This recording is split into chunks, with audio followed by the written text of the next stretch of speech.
Hello mga kabibig, welcome back sa ating bagong YouTube channel. Ito ang pinakamaingay na YouTuber sa balat ng YouTube. Ako si Kabibig, maglabag-labag na ta with evidence. Naku po. Oo. Iba na naman ang ifo-focus ng ombudsman ngayon.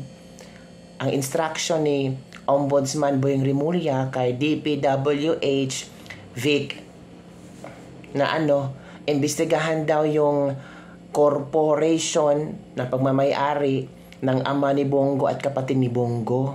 Ng Senador Bongo ba? Biglang na-shock ang mga tao. Pati nga si Corina Sanchez na patanong, ba't si Bongo na ang iimbestigahan? Diba? Ba't si Bongo na naging number 1 na iimbestigahan? Bakit hindi tayo bumalik sa revelasyon na marami nang nagsabi na ang speaker, si Zaldico, ang utak sa flood control project anomalies. Bakit biglang paurong tayo? Bakit pupunta tayo sa Duterte administration? Well, in fact, ang nangyaring nakawan, itong revelasyon sa flood control project, ay sa panahon ni BBM. Lulutasin muna natin ang problemang ito sa administrasyon ni BBM before tayo bumalik sa nakarang admin. Kasi nung nakaraang admin, wala namang problema sa flood control project. Meron ngang mga yung mga politiko na kurakot, pero hindi talaga sagad na sagad katulad ngayon. So, dapat nakafocus dito ngayong admin. Kaya yung mga netizen na shock sa gagawin ng DPWH at ng ombudsman. Kaya pala kabibig. Kaya pala punteriya nila si Senator Bongo. It's because Senator Bongo, remember, posibleng maging vice presidente ni VP Sara. Kasi kung si VP Sara, for example si VP Sara, titirahin nila, ma-impeach si VP Sara, ang posibleng aangat si Bongo. So, posibleng si Bongo ang iboboto ng mga tao. O dapat daw, dalawa ang kailangan lang matanggal. Si Bongo at saka si VP Sara. Ngayon, inuunti-unti na nilang siraan si Bongo. Take note, number 1 senator, si Bongo. Kung talagang walang bilib ang mga tao sa mga Duterte at kay Senator Bongo, hindi sana maging number 1 si Senator Bongo.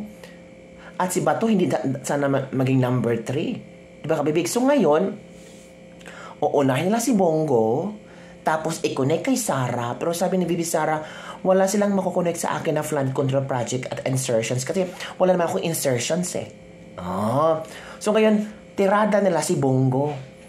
Kailangan mapasama, mapangit ang imahe ni Bongo. Kasi kung tatakbo si Bongo bilang vice-presidente, hindi yan mananalo. At ito ang explanation ng Banat Bay. Watch this video. Alam mo ba kung bakit kinokonek si Bongo dyan sa mga lintik na diskaya na yan at saka yung mga flood control na yan? Kasi po sa 2028, ang malakas po kasi ay Sara Duterte at Bongo. Sara sa presidente, Bongo sa vice president. So winawasak na po nila yan. Alam naman natin, si Senator Bongo, number 1 senador nitong 2025. So, malaking bagay ho ang maitutulong niya kay VP Sara Duterte pag nag-team up silang dalawa. Kaya ngayon, todo paninira na kay Senator Bongo. Tapos, i-connect na yan kay VP Sara Duterte para yung 2028 mapunta sa kanila. Pag itong dalawang ito na-disqualify dahil ipakukulong ng ombudsman, alam niyo na ang kwento. Diba? Nawala na tayo sa focus. Mula na maging ombudsman si Rimulya na 4 na araw pa lang ang pagiging ombudsman ni Rimulya. Nawala na tayo sa focus. Andyan na si Ko. Andyan na si Romualdez. Anak ng tinola, pumunta si Rimulya sa mga diskaya 2017 Davao City. Ang uusigin niya, si Bongo na. Prohibited interest daw or conflict of interest. Ginoo. 3 years. Marcos administration ang pinapaimbestigahan insertions and program funds, ghost projects, di ba? Substandard projects. Tinanong siya ni Dio Makalma kanina habang in-interview, bakit si Bongo? Ano ba nangyari doon sa mga project? Substandard ba? Ghost project ba? Ang sagot ni Ombudsman Boying Rimulya, it does not matter. What is important is that it is prohibited interest. It is conflict of interest. King ina, ano to si, Saldico? Ano ito si Romualdez?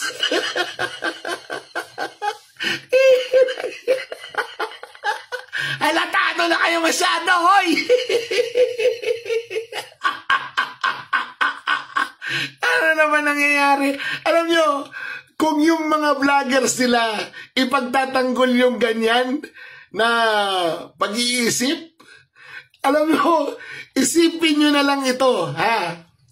Ang mainit na usapin, hindi umuuwi si Ko. Bakit siya umalis? Bakit siya nag-resign? Kung wala talaga siyang kasalanan. Yun dapat ang sinususugan Alam niyo bakit? Kasi palagi nilang sinasabi, we will go where the evidence leads us. The evidence points at Ko. Bakit napunta kay Go? Ang layo ng letter C sa letter G.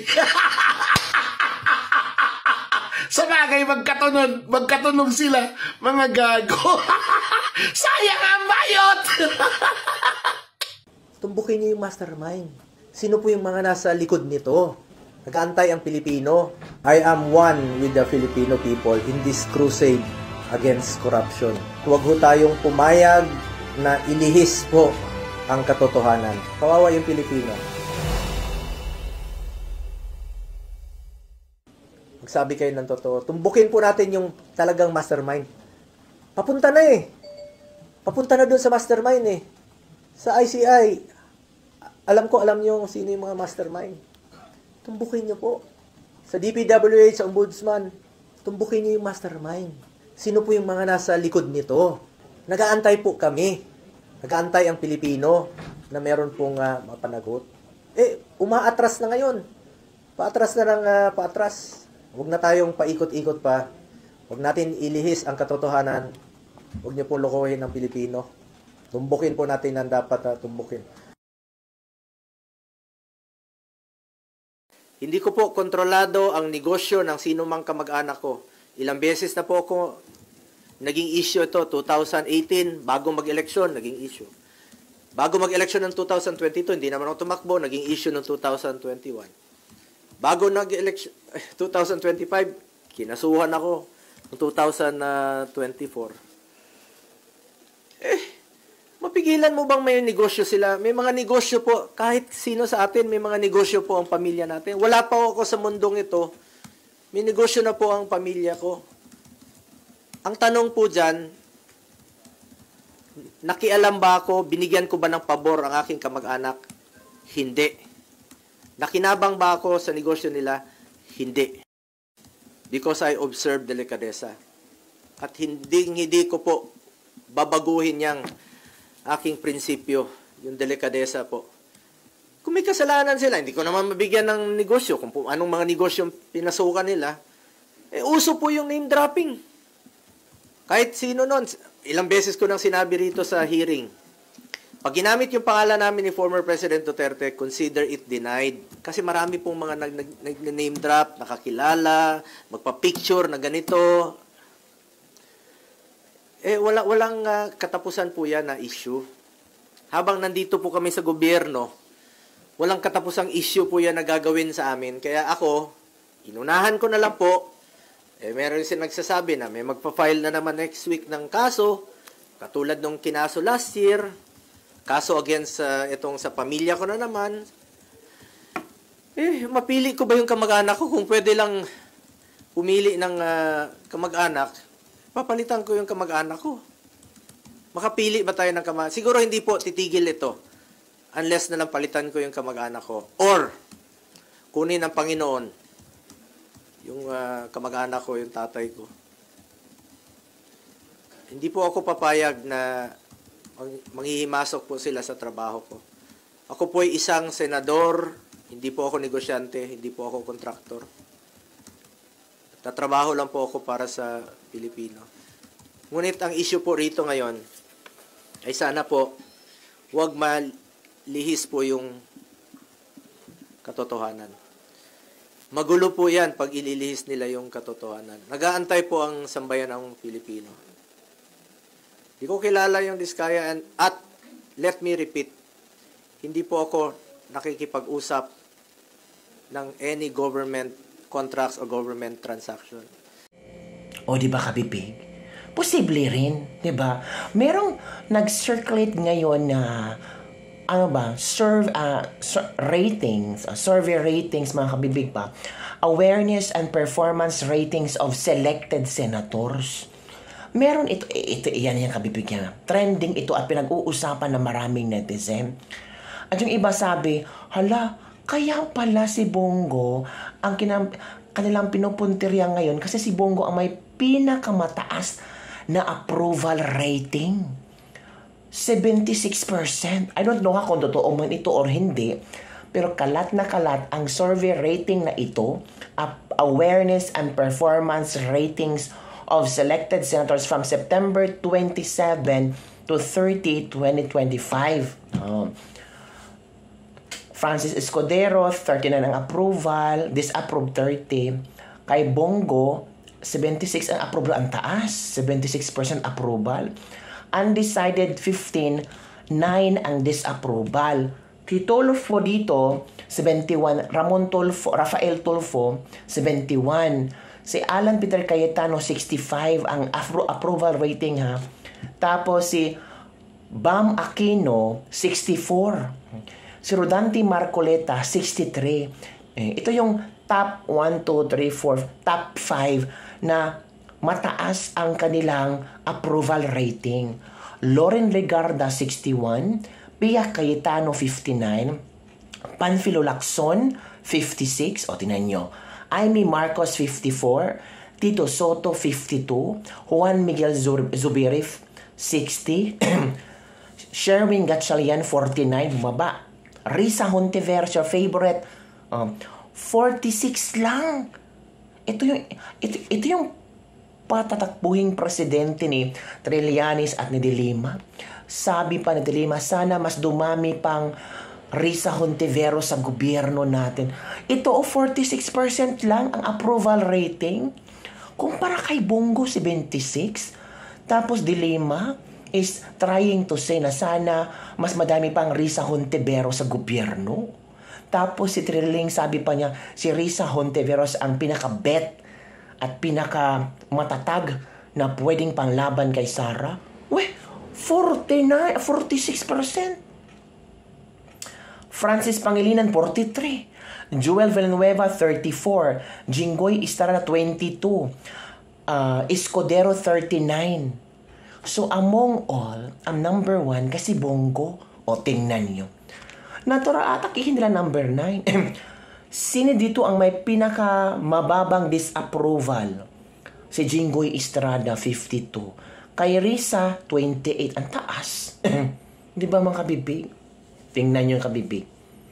Mas okay pa si Bam Aquino ipanglaban kay Bongo. There's a possibility pang lulusot si Bam Aquino, pero malayo 76, 64. Number 1 si Bongo ha. Kaya pala. Diba? Sabi na iba, kaya pala. Alam na natin kung saan patungo yung mga investigasyon na yan. Sisiraan talaga si Bongo. Pagmumukhaing masama, kurakot, magnanakaw. Pero ang mga tao, alam mo kabibig, believe na believe sila ni Bongo sa Malasakit Center. Believe na believe sila. One of the reason kung bakit si Bongo nanalo, because of Malasakit Center. Ito yung nagbibigay ng maraming tulong sa sambayanang Pilipino na walang pangbayad sa hospital. Tanungin kita, yung mga friendship mo, diba? Pag walang pangbayad sa hospital, anong isa-suggest mo? Punta ka sa Malasakit Center. Instead na sabihin mo, punta ka ng PCSO, punta ka ng PhilHealth, or punta ka ng mga local government units, anong unahin mong sabihin? Punta ka sa Malasakit Center. O yun ka, Bibig. Yun ang isa sa nagpanalo kay Bongo. Aside from Duterte, malakas sa Duterte, malapit sa Duterte. So yun ka, Bibig. Posible ka, Bibig talaga. Na dahil sa survey na ito, ay nakita ni BBM na ko, posibleng si Bongo ang papalit kay VP Sara. Kung si VP Sara ay mapatalbog or mapalayas nila, si Bongo talaga ang hindi pa rin mananalo ang manok natin kasi may Bongo pa rin. Di ba, kabibig? Yun ang kabibig ba? Ang mga chika-chika, ang mga haka-haka ng ating mga netizens. So ano ang iyong reaction, mga kabibig? Naniniwala kaya kayo na ito yung posibleng rason kung bakit inatake si Bongo? Inatake, it means siya na ang sentro ngayon sa investigasyon sa flood control project. Dapat sana ngayon sa BBM administration, ngayon ang maraming kurakot, ngayon ang maraming nabulsa. Dapat sana si Zaldico, pinaimbestigahan na, si Martin Romualdez, pinaimbestigahan na, yung mga congressman, pinaimbestigahan na, pinatawag ba yung mga na-mention na mga diskaya ng mga congressman? Hindi. Wala. Hindi yun halata ang script. Kasi simula ng ICI, si Boyeng Rimulya biglang naging ombudsman. Marami kayang mga kaso si Boyeng Rimulya. Di ba, kabibig? So ano ang inyong reaction dito, mga kabibig? Don't forget to like, subscribe, and share this video. Bye everyone. See you next time.